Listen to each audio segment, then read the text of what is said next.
This month, we're shining our spotlight on a self-taught artist who transforms emotional turmoil into arresting works of abstract art. Alice Absolutely is a Polk County native who discovered her passion for creating art while working as an educator.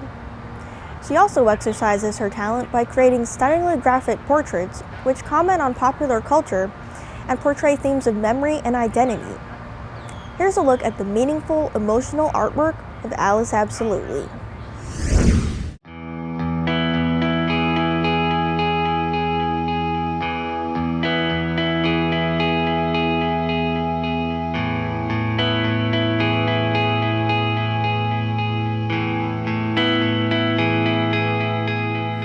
I'm Alice Absolutely. I'm an abstract artist. I also do some portrait work. I like to create art that is emotive, expressive, and I'm really fascinated by texture and color and depth. I was born and raised in Polk County. I'm from Winter Haven. Spent pretty much my entire life in Polk County. I left to go to Stetson University for 3.5 years and came right back. I really love Polk County, which is kind of crazy. Most people won't admit to that. People are like, oh, it's Polk County. There's a lot of art going on in Polk County, and you really don't have to try that hard to find it. I've had so many wonderful experiences in the community, and I've only really been doing the art thing for like 1.5 years. I think getting on to 2 years now. And I foolishly thought when I was getting started, hey, maybe I need to go to Orlando, maybe I need to go to St. Pete, maybe I need to go to Sarasota. And I did things in those communities, but quickly found that, hey, I don't need to drive 1.5 hours. It's really right down the street, and it's been great. Well, I think I was drawn to abstract art first because I'm a self-taught artist and I couldn't draw, but I really wanted to create artwork. When a piece of artwork is really representational, it becomes like a text, just like the written word. Your audience looks at it and they know exactly what it is. But with abstract art, they really have to think about it. They have to feel it to understand it. And that was very appealing to me. My first collection of artwork is an abstract collection of artwork. It's called Flying High at the End of My Rope. I'm a really emotional person, and sometimes I feel like my emotions are a circus and they just run away with me. So when I was working on the abstract pieces for Flying High at the End of My Rope, I had artwork that was entitled Solitude and Fear and Sunshine and Dilemma, and I just felt like I was all over the place. And it was great because every piece was a different technique and every piece was something new. The abstract artwork really starts off as emotional catharsis. It typically ends up being an emotion that I haven't figured out myself how to cope with, how to deal with. And that's where it starts, and it goes on from there. There's a lot of memory that's tied into that. I have a piece called Fear, and when I was working on that piece, I thought about how fear made me feel in my body physically, how it made me feel emotionally, what memories happened that contributed to that feeling, what I needed to do with it. That was a piece that came about in a particularly rocky point in my professional life, and I was looking at what I was going to do when I wasn't a teacher anymore, because teaching had been such a huge part of my life. So I was at a point where I was really scared. I had spent 16 years of my adult life, another 6 years of my academic career preparing to be where I was at as a teacher, and all that was gonna change. So pieces tend to work like that. They tend to be something that's just this big, overarching emotional mess that I have to figure out. What does it look like? What does it feel like? How do I move on from this? How do I cope with this?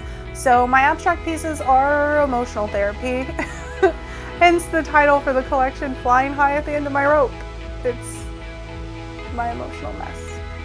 My second collection of artwork is I'm Not a Feminist, I Just Want Pockets. There are some abstract pieces in that, but a lot of that is portraiture work of women that I find empowering. The first piece that I did for that was a piece on Elizabeth Taylor. Working on her piece of portraiture was like, this woman was scandalous in Hollywood when you weren't scandalous in Hollywood. And I spent a lot of time reading about her before I decided this was the person that I wanted to paint. I actually painted the piece for the Ridge Art Association's Black and White with a Pop of Red show. When you're painting someone, you spend a lot of time thinking about them, thinking about their life, thinking about their strengths and what it must have been like to walk a mile in their shoes. Moving forward from there, I had this really great list from important women in my life. That's who I turned to. I asked my mom, I asked coworkers, I asked former bosses and mentors, who do you look at and think to yourself, that girl right there? So I had this great list of women that were empowering to other powerful women in my life. And Chanel Miller just really stood out. She was the Emily Doe in the Stanford rape case in 2015. The canvas I put her on is huge. It's a 36 by 48 piece, and I ended up spending 8 weeks really thinking about what it's like to have control over your identity and decide, I'm not at the point where I want to be an Emily Doe anymore. I want people to know my name, and that's her book that came out in September, Know My Name. And how empowering it must be for her to look at the tragedy that happened in her life, but take control over it and say, I own this is part of who I am, and it's changed who I am, but I'm going to control how it changes who I am. So that was an emotional piece for me, and her messages about how universities handle campus sexual assault are very important. The institutional inequities for how we treat victims of violence, particularly women, is something we don't like to talk about, and I don't think we like to talk about it as women because it's very uncomfortable. At every point in your life, no matter what your venture is, you have to start thinking about your legacy. You have to think about what message you're leaving behind for people. That was very relevant in my education as an English major and my education as a writer. It was at the forefront of my career as a teacher, is the notion of helping people find themselves. After 16 years in the classroom, I helped a lot of people find themselves as adults. And I hope that my artwork helps people find themselves emotionally, helps people find themselves with some political awareness. I think we live in an age where two people can look at the exact same reality and have completely different interpretations. That's really scary, but that is the reality that we live in. And the line between fact and opinion is very blurry. I think if we all just keep at the forefront best intentions for the world, best intentions for each other, that line's not so scary, and that blur doesn't really matter as much because we're both headed in mutually beneficial directions.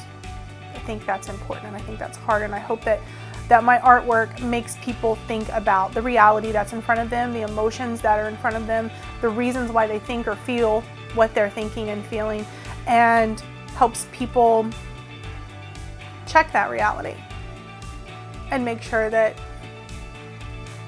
their motivations are right. To keep up with the artwork of Alice Absolutely, visit her website at www.aliceabsolutely.com.